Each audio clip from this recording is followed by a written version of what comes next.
Sup Shredders, my name is Logan aka Spiderhands, and welcome to an SP Patrons video today that I'm making for Jacob as part of their custom monthly music review. And if we switch over to here, we have ourselves a track on the screen.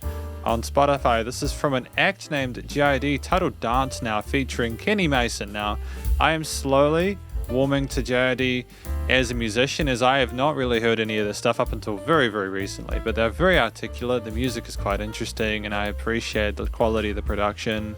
Definitely doing very well for themselves at this point in time. So we're going to listen through this track from start to finish and we're going to hear what we think. Let's go. Get some lyrics up.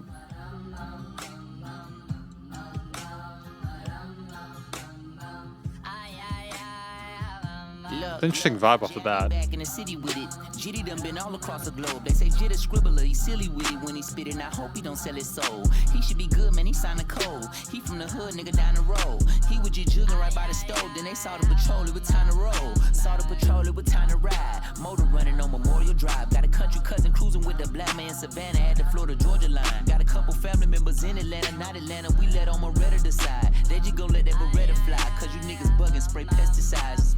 What I like about it is that these are quite difficult sentences with the flow, and there is just a finesse and ease to which JID is communicating these. There's such a calm, clever demeanor to it. The communication is succinct, it's creative, and on top of the punchy 808s, that melody in the background instantiated at the beginning with the lo-fi guitar aesthetic and the movement of those drums. It's just a really nice combination of different elements. No extra guys and they moving weight, it's no exercise. We could pick a date to come stretch you out, only showing muscle when it's flexing time. You can see the hustle, you can recognize. Overcame struggle when the devil tried. Let me bear it all when I'm telling God. You know I'm a rant when I talk to Jah. Nigga said that I can't. Damn lie, ain't dapping no hands. Sanitize, you gon' slide on your man. Landslide, there's a 9 in my pants. Hand cocked, you gon' try to recant. You can now. I can step on the ant pow. I'ma shoot at the ground. Dance now. Dance. Oh, what a handsome gift to live in the land of sin.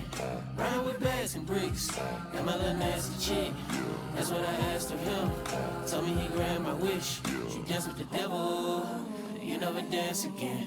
And what I like as well is that we have the choir on the sides there. It is a fantastic break from that momentum of the verse with JID in the center coming out with this beautiful pad-like effect, this aura of the backings there. It widens the mix and makes the track sound bigger. There was already a sense of finesse in regards to the wordplay, but to have a lot of the textures step in as well like that is fantastic.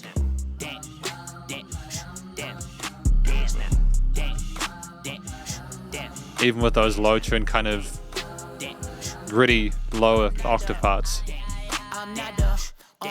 I'm not a two-stepping man. I said I do not dance. It's a gun inside my pants, and the whole world's in his hands. It depends, penny for your sins. Shooting up the block, can't stop revenge. Nappy dreadlocks like a Rasta man. Where the story ends in the plot again. Mama said the Messiah's in moccasins, trying to save the kids in them apartments in. Show a way to live with other options. Opulence, decadence, black excellence, and lots of it. I could cop the newest Beamer, Bentley, or Balenciagas. I could pay for this little nigga scholarship. I ain't caught up in rap nigga politics. Play with me, you playing yourself. Playing with death, saying my prayer. Kathy and Carl got a K on the shelf. I'm in DeKalb County, you'll be carrying catering chef. Cooking up another plate of the best. Me and Chris, why they popping like it's Crisco? Fried chicken, I'm licking her thighs. Then I put my face in her breast. I took a drive, my plug on the west side of Atlanta. He known of finesse guys with a hammer on Hamilton headshots. On the camera, knock out the dreadlock. That's a felony charge. He called the F. Niggas corner the A and get X'd out. But I only been here cause I'm trying to help. Only one you can help is yourself now. I can't. Damn lie, ain't dapping no hands. Sanitize, you gon' slide on your man. Landslide, there's a 9 in my pants. Hand cocked, you gon' try to recant. You can now. I can step on the ant pow. I'ma shoot at the ground. Dance now. Dance. Oh, what a handsome gift. Is that Kenny Mason who's doing the vocals in that part, in that bridge section? Is that the feature that they have? Live in the land of sin. Riding with bags and bricks. Got my little nasty chick. That's what I asked of him. Great variation of vocal texture there. You dance with the devil, you never dance again. Dance now. Dance. Dance. Dance. Dance now. Dance. Dance. Dance. Dance now. Dance. Dance. Dance. Dance now. Dance. Dance. Dance. Life is a journey, you know, not a destination. Lean not towards the egoistic inclinations. Positive vibrations bring real liberation. It's the will of the heart, the strength of the mind, and the love of the Creator that will help us rise out of these sadistic situations and experience the purity that exists in a creation, you know?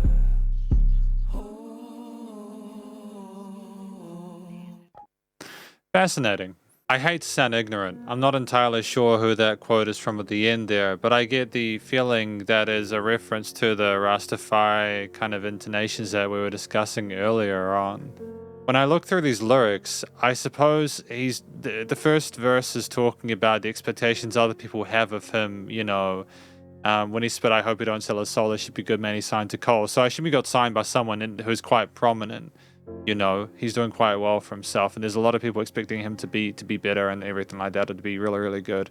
But I hope that he doesn't sell out. When he says stuff like, it's me and the bros, there's no extra guys, and they move and there's no exercise, we can pick a day to come stretch you out, only showing muscle when it's flexing time. You can see the hustle, you can recognize. Is that saying that he's like able to take care of himself regardless of whatever sort of challenges he has, you know? Let me bear it all when I'm telling God, you know, I'm a rat when I talk to Ja. Okay, cool. So I'm going to slide on your man landslide. There's a nine in my pants. Hancock, you're going to try and recant. The wordplay is strong in this one. I like the creativity with the lyrics and what they're trying to communicate.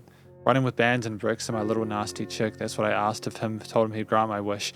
You dance with the devil, you never dance again. So he's talking about what his mom says and everything like that. What his mom thinks that he should do and everything like that. He's not getting involved in the politics or anything like that. He has all these things. People expect him to buy stuff or kind of get stuff with that wealth and everything, but he's not involved in getting... He doesn't want to get involved with the people necessarily or cause drama.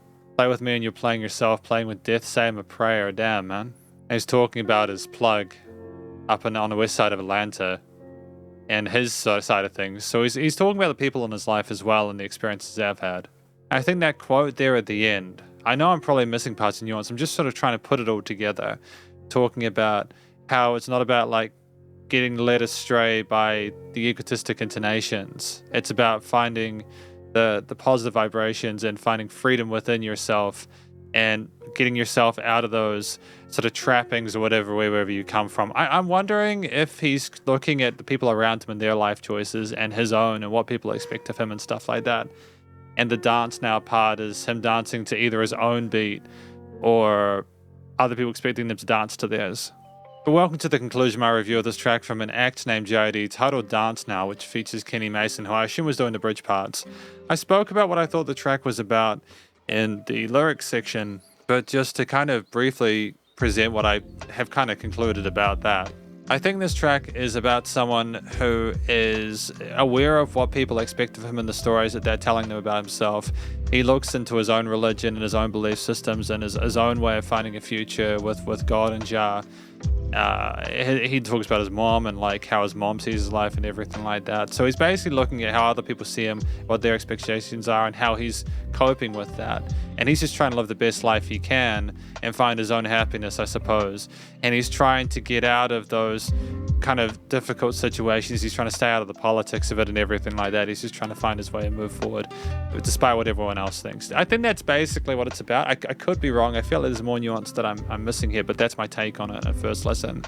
I'm extraordinarily careful when I'm unfamiliar about a musician and their journey, and I don't want to say the wrong thing without maybe having listened through a whole album, for example, so that I have more context. But the track I've heard now, if I take the story by itself, by listening to the words, I think I've kind of got it. The vocals from JID, like I've heard him sing before and he has a fantastic clean singing voice, but it's also the rapping in this was nice and smooth. There were various types of flow that he had moved forward, very comfortable with 8ths and 16ths and triplets and everything like that. It was his own timbre and texture and way of presenting himself. Kenny Mason with a bit more of a kind of lower edge, kind of grittier tone to his way he communicates in those bridge parts there. They were trying to differentiate themselves, and I think part of a successful collaboration is making it really easy to do so. So I'm really glad with that. From what I heard of both musicians in this, they can clearly rap. They've got the vocal fundamentals sorted, and they're presenting their personalities forward in a way that's both musical and interesting to listen to. And, like you could listen to it and be happy with it regardless of if you got all the words. There are also lovely choir parts in the chorus verses, going over the hook with the devil part, you know, like how you don't want to mess with the devil, etc. And the spirituality, that kind of makes sense. We have choir vocals on a lot of this album. I'm wondering if that's a more constant thing in JID's material, that we have that as a foil to the more straightforward rapping elements. I think the modulated vocals that we had as samples, as chops, as call and responses, in addition to there's just a really catchy, low-key, almost quite, I don't know how to describe that melody. It's just kind of slick sounding.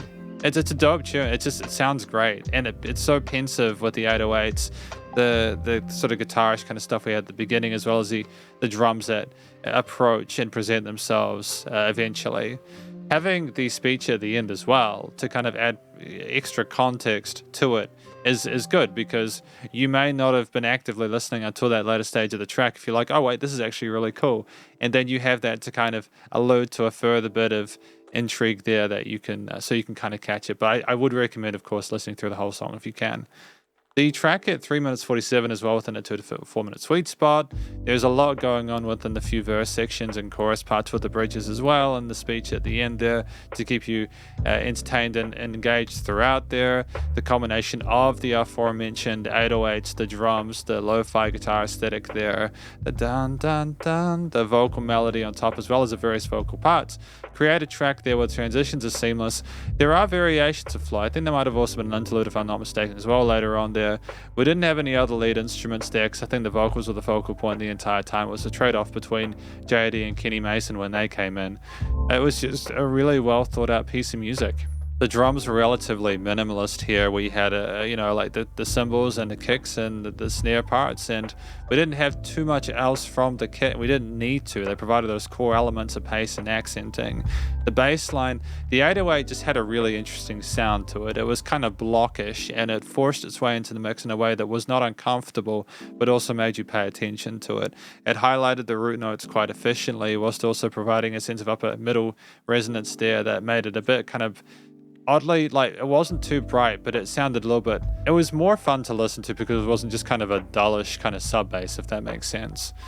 The guitars they had in the earlier part sounded like they were filtered. I want to sort of say this in a way where it doesn't seem like I'm diminishing it. There was a sense of lo-fi, kind of like, it was like 128 MP3 kind of quality kind of thing. It had a bit of that wishy-washy kind of fragmentation that you can get with like this music that was kind of downloaded from like those MP3 download sites in the mid 2000s, 2010s. It was, which made the vocals when they came in a lot more easy to sort of take in and understand that. I thought it was pretty with the chords and how they interacted with the vocal melody in the center. I think that part of what made this track pop was, again, the contrast between that and the rest of the drums and the bass and such, which were a bit more sort of prominent. There was also, I just double checked the track because I felt like I was missing something. There was a dun dun dun dun dun, like a soft synth, like a sequencer or a melody as a sub layer in the background, which assisted some verse parts to sound a little more sort of playful, I suppose, to maybe take a bit of the edge off the intensity of some of the lyrical bits. And I think that we also had some paired parts in those later choruses as well, which were really pretty as well. They suited the mid-range vocals with the upper resonance quite nicely. Ultimately, we have a track where we had really competent vocalists. The production there, again, with the variation of the intro instrumental part with the verse, bridge, and choruses, with that speech at the end there where it's like the actual recording of it sampled into it. It's a track which it has no filler within it. The transitions are seamless. The overall theme, I hesitate to say it has dubbish undertones, but then also has a kind of dun, dun, dun, done kind of an offbeat pacing to it, which would kind of reminds me of sort of reggae and dubbish kind of stuff. It's very slow though, and there's less of, it's got a minor overall feel to it, which almost seems like we're questioning stuff related to that, as if we're kind of questioning our feelings towards that. We're approaching stuff that may not be necessarily so ideal about those things. I think that it's an interesting concept to discuss with a motif like that. It's got a fantastic, it almost got a sense of animosity to the theme. It's very authoritative, and it just comes from how sort of upfront it is. You know, there's no trying to hide things behind reverb or anything like that. It's blunt, but it works. The studio recording, mixing, mastering are on point there. I listened to the vocals in the mix, and there's very little low-end resonance to JID's take, and I think something I've been learning about mixing and mastering on my end is that you really don't need the vocals to have too much low end, especially if you've already got that much sub bass from other elements within the track. You just need the vocals to be heard, especially if the music you're making is quite loud. You know, if you're trying to mix it so that it's quite loud and it bounces and it pumps. And I think that's part of what we're going through here. I think Kenny Mason had a bit more low end because of the vocal timbre and the range there, so it didn't make sense to cut that too much. And you know, you had the down tune pitch shifted kind of vocals, that kind of lower octave stuff there where they deliberately played with the frequency response there. But I mean, in the frequency spectrum, the guitars, bass, the synths, the drums, etc. were very well balanced there. And the stereo field, the vocals were typically in the center, but then we had, of course, the back, the choir vocals come out to the sides, and the chorus sections there, which made the track sound wider in that bit by virtue of that. And, you know, there was dynamic range to it. Things were not the same loudness all the time. It was not over compressed. The leveling was pretty slick. The vocals were well captured. There wasn't like any sort of post modifying or anything like that. It was just really, they were just quality takes. But it was still nice and loud without pumping, so the bus compression and limiting were handled. I mean, effectively, this is my review of this track from Max, named JID, featuring Kenny Mason, titled Dance Now, and hopefully you enjoyed it. If you did, please do go show us some love via the various social medias and the Spotify page, and stay cool and stay safe, and please remember to support your local musicians and artists at this point in time, as need the help more than ever with all the crazy stuff going on in the world, and I'll catch you in the next SU Patrons video. Spiderhands out.